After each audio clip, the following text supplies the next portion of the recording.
Alright friends, welcome back. In this video I'd like to go ahead and cover the last section of Chapter 2, which is Section 2.7 in your textbook, and that is going to cover this idea of an inverse function, okay?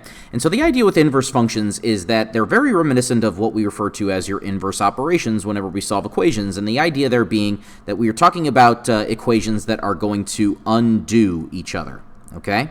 And so whatever an original f function does, I want to build a function that's going to undo whatever that original machine does and give me back with what I started with. So if we take a look at that process here again, conceptually speaking, this is what we're talking about. We're talking about taking an original f machine, which is going to apparently in this example turn octahedrons into spheres, but algebraically speaking, of course, we typically call the input x, and then what we get out is f of x, okay? But here's the deal. What if I wanted to take that sphere that I ended up with and get my original octahedron back, right? So what if I wanted to take this output that I got from f and do a process that's going to give me back the original input that we plugged into f?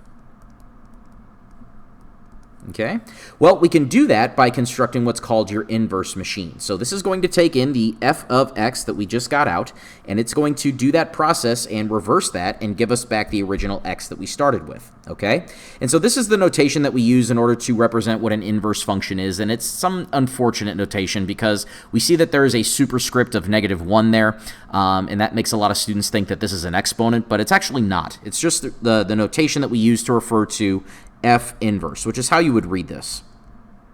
Okay, so whenever you see this right here, that's not an operation to perform, it's just the name of the actual inverse function. And again, right up here, it says the f inverse machine undoes what f does. Okay, and so to apply a rigorous mathematic definition to this, we're going to use that idea of composition of functions from the previous video. Okay, so the idea here being, if you have two functions, f and g, if you do both directions of the composition, it should end up undoing what each other does, right? So if I have a red f machine and a blue g machine, then if I do this direction, if I do f composed with g of x, then f and g should undo each other and just leave me with what x originally was. And I should also be checking the other direction here too.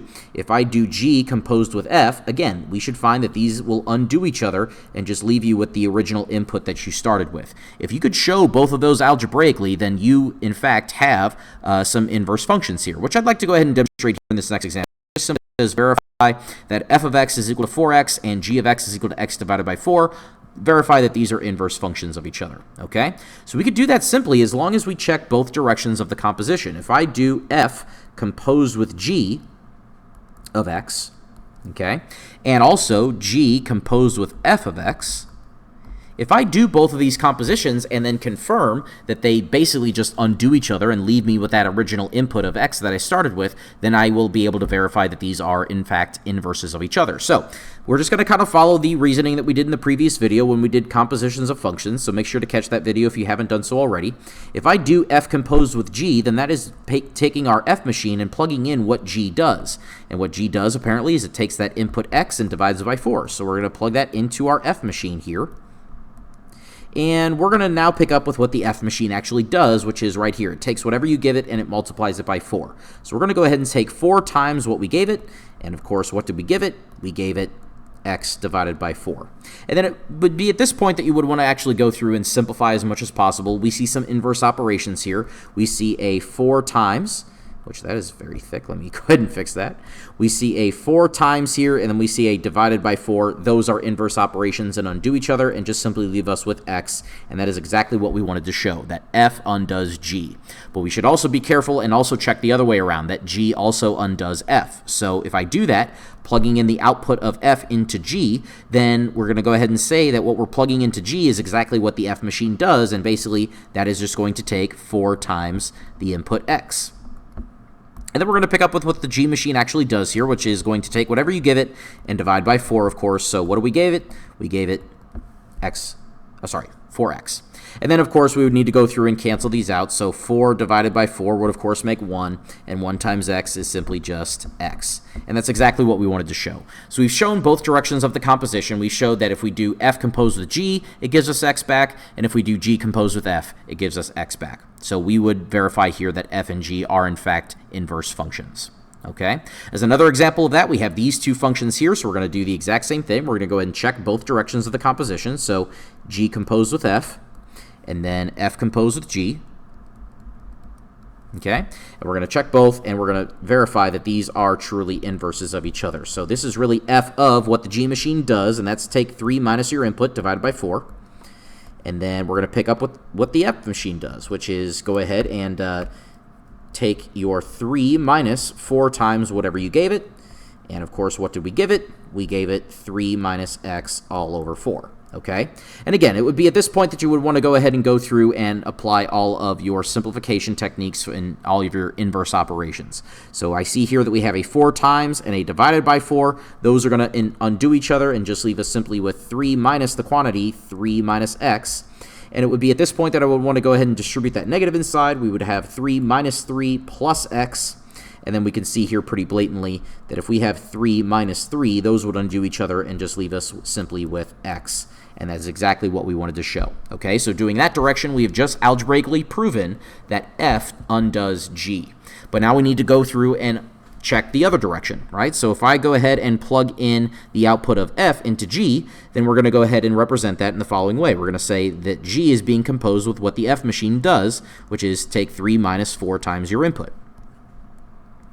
We'll now pick up with what the G machine does, which is to simply go ahead and take 3 minus whatever you gave it, and then divide by 4.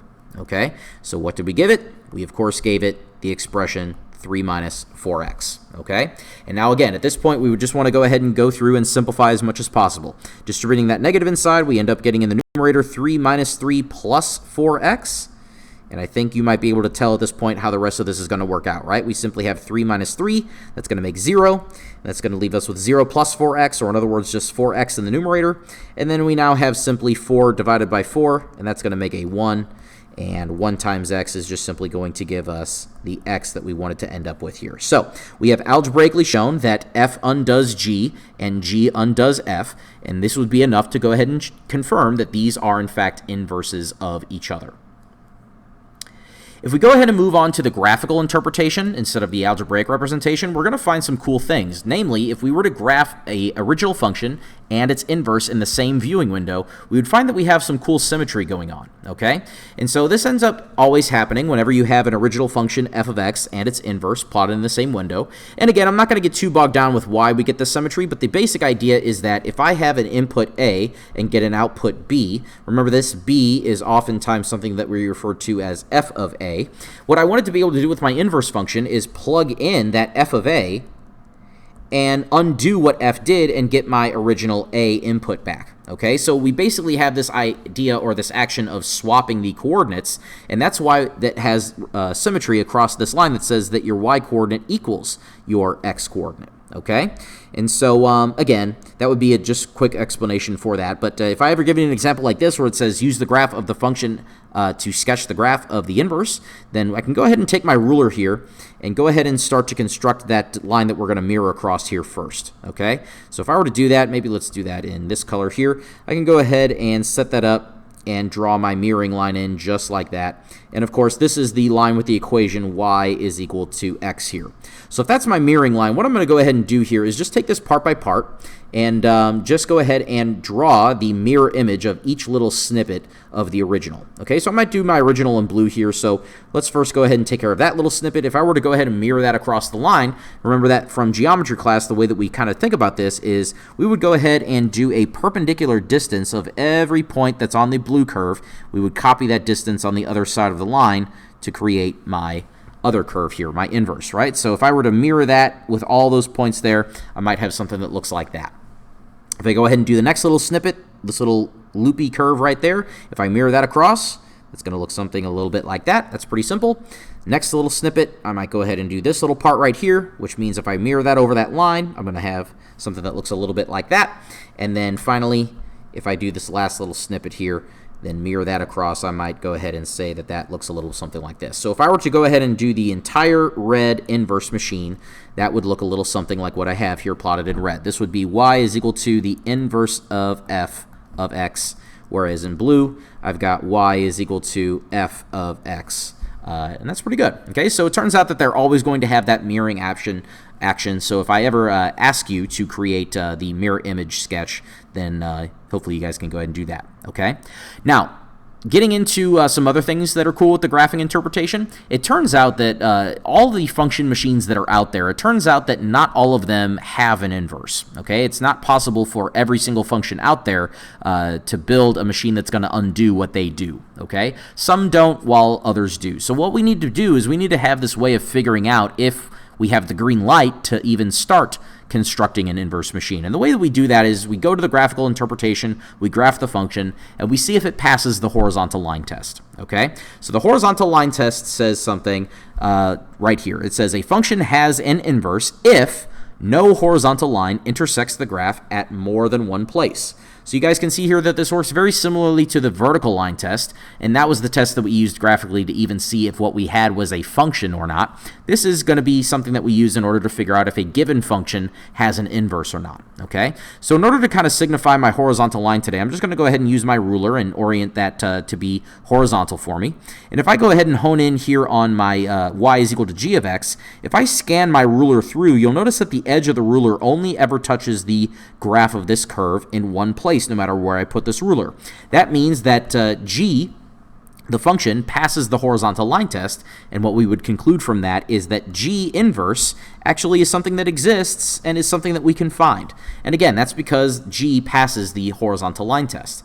However, if we move on to f of x, you can definitely see here that we have the humble circle, and this is definitely not something that's going to pass the horizontal line test, because I can point out a dozen different places where this graph is going to intersect the horizontal line in more than one place.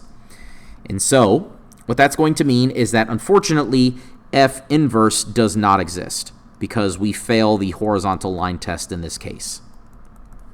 Okay? And so that can be a really quick way that you check to make sure that you even have the green light to start constructing the f inverse or the g inverse machine in the first place. And if you do discover that you have the green light, then algebraically speaking, these would be the steps that you would want to take to find that machine algebraically. And I'm not going to get too bogged with reading it each one of those individually. I'm just going to go ahead and move on to some examples here. So let's go ahead and say that I've got this f of x right here. This is the machine that input times 6 first and then adds a 5. We need to go ahead and figure out if we can construct the inverse function to this. Well, to save some time in the video here, I've already gone ahead and graphed this function. And if I take my ruler horizontally and scan it through, of course, this is a nice linear function. It's only going to intersect the edge of my ruler in one place no matter where I put the ruler. And so that means that we pass the horizontal line test here. F passes the HLT. And so what that's going to mean, of course, is that we have the green light to start constructing that inverse function machine. Okay, so the steps for that are simple. We're about to do a lot of algebra, and it's going to be a little bit hairy if we continue to do that algebra with f parentheses, x parentheses, right? There's just a lot of symbols to have to write down. So to just make things easier, what we typically say to do is trade that name out for a single variable name to just make the algebra a little bit easier to work with. So we go ahead and call f of x y, and then we continue with the process. Okay? Now, we would need to come up with a machine that's going to do a reverse process on what we have here, which is multiplying x times 6 and then adding 5 after that. The way that we're going to ensure that we build that is we make x and y trade seats, and then we go through and use our inverse operations to actually solve for y, okay? Because that's going to ensure that we end up with the actual inverse function as we do all the inverse operations after making x and y trade seats. So in order to get y by itself, I would do some simple steps here of subtracting 5 first. We're going to end up with x minus 5 is equal to 6y. And then after that, do the next inverse operation, which would be to divide everything by 6. And then we end up here. I'm going to go ahead and swap around my left and my right-hand sides. So y by itself is equal to x minus 5, all divided by 6. And now that you have y isolated, we can now go ahead and trade that out for the inverse function's name. Okay, so f inverse of x is equal to x minus 5, all divided by 6. And I'm not going to go through the steps of algebraically showing that what we ended up with here is the true inverse of what we started with. You can go ahead and check algebraically in that way. You can go back to the calculator and check that we have the symmetries that we talked about as well. I'm not going to demonstrate any of that here just for the sake of time, but these are all ways that you can be checking your answer for accuracy. Okay. In the next example here, we have a little bit of a cubic function. And again, if I were to take my ruler and orient it horizontally, scan through the picture of my graph, the edge of the ruler is only going to be able to touch the graph in one place as I scan through this whole thing. And so that means that, of course, we have another example of a function f that passes the horizontal line test. If we crossed in more than one place at the same time, that would be a fail of the horizontal line test. But we're passing here, so that means we have the green light. So we're going to go ahead and swap out f of x for y yet again. Goodness. There we go. Swap that out for y, and then y is equal to x cubed minus 7. And then, of course, we're going to make x and y trade seats. So x is equal to y cubed minus 7. And we're going to actually go through and construct the inverse machine by just isolating y. So we're going to get that done by adding 7 to both sides, of course, here. So x plus 7 is equal to y cubed. And now we need to get rid of that exponent of 3. The way that we do that, of course, we talked about in the past, is we need to go ahead and actually go through with a cube root of both sides. So the cube root of the left, the cube root of the right. That's going to undo that exponent of 3. And I'm going to go ahead and swap around my left and my right-hand sides here. So y is equal to the cube root of x plus 7, which means that that's my inverse function. So f inverse of x is equal to the cube root of x plus 7. And again, I'm not going to algebraically confirm that these are true inverses of each other. I'm not even going to go ahead and do the graphic representation for that. That's something that you guys can do on your own. But these are the true inverses of each other. So the idea, again, first is you have to check to make sure that you pass the horizontal line test. And if you do, you have the green light to start constructing those inverse function machines. Okay?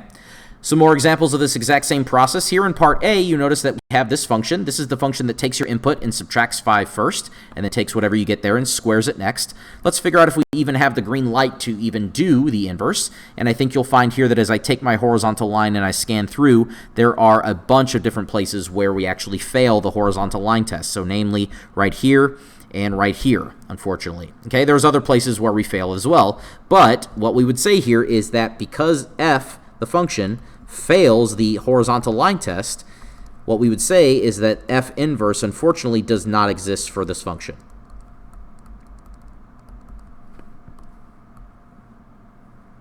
Which might be a little bit confusing if you actually look at the operations of this function, because what we're doing is just a simple minus 5 and then an exponent of 2. We have inverse operations for those two things, but the problem is if we were to go through and actually try to do this, then what we would find is y is equal to x minus 5 all squared. We would make x and y trade seats, so y minus 5 all squared. In order to get rid of that exponent of 2, what we would have to do is apply a plus or minus square root of both sides, which, remember from the past, whenever we're trying to write a function, there's a whole business of trying to write it uniquely. And now we kind of created a problem for ourselves, because now whatever we end up with here is not going to be unique. There's going to be that plus or minus that we're going to have to worry about. And so y is not this unique formula dealing with x. And so that's going to mean that this whole process is unfortunately not going to work for us, and f inverse is not going to be a unique function. Okay? However, we can do a little bit of a workaround if we start to restrict our domain. So that's what we have here, is a little bit of an inequality towards the end of my statement of my function here. If we restrict our attention to only those inputs that are greater than or equal to -3, then we avoid that shape of the parabola, and now this is a shape that if I were to get my ruler going on in here, this is going to be something that passes the horizontal line test, because it only touches the ruler once as I scan through, no matter where I put it. So if we restrict the domain in this way, then that's going to be something that is, of course, going to have an inverse, because it passes the horizontal line test. Okay? So I'll say that f passes the HLT, and I'll say here in addition to that, on that interval from -3 all the way to positive infinity. Okay? So as long as we restrict our attention to just that interval, that subset of the real numbers, we can go through and actually apply our process to that. Okay? I'm not going to demonstrate that here just for the sake of time in the video, but I just wanted to go ahead and point that out, that that can be a legit thing that we do. For number 5, this will be the last example that we take care of here in the video. Again, just real quick to make sure that we confirm that we passed the horizontal line test. Here is the picture of the graph, and again, as I take my ruler, I am not going to be able to cross this graph in more than one place at the same time as I scan through. There is the whole business of this little region of the number line right here, but what that is what we refer to as a horizontal asymptote. That is an imaginary boundary line that we will never touch or cross, but we will kind of swoop down or swoop up to and get infinitely close to. We're going to talk about asymptotes a little bit more as we go throughout the course here, but this is something that is going to pass the horizontal line test, which means that we have the red light, or sorry, not the red light, the green light, to create the inverse here. So I'll say that F passes the horizontal line test, okay? And so if we go ahead and do that, then we can go ahead and pick up with our process here, which I'll go ahead and continue over here, right? So we'll say y is equal to 5 minus x all over 3x plus 2. We're going to make x and y trade seats, so we're going to go ahead and say x here is equal to 5 minus y all over 3y plus 2. And then there's just a simple matter of doing all the inverse operations to try to get this isolated, try to get y isolated. Well, the way that we could do that, a simple way would be to go ahead and take the left-hand side, that x, and put that over 1. And in this case, we can go ahead and signify here that we can cross-multiply what we've got in order to attempt to do the steps necessary to get y by itself here. So don't forget how cross multiplication works. We're going to take the numerator of one times the denominator of the other. Okay, so let's write that to start here. So that's going to be x times 3y plus 2. That is going to be equal to the other cross of the crisscross here, which I'll do in purple. So that's going to be 1 times the expression 5 minus y, or in other words, just simply 5 minus y here, okay?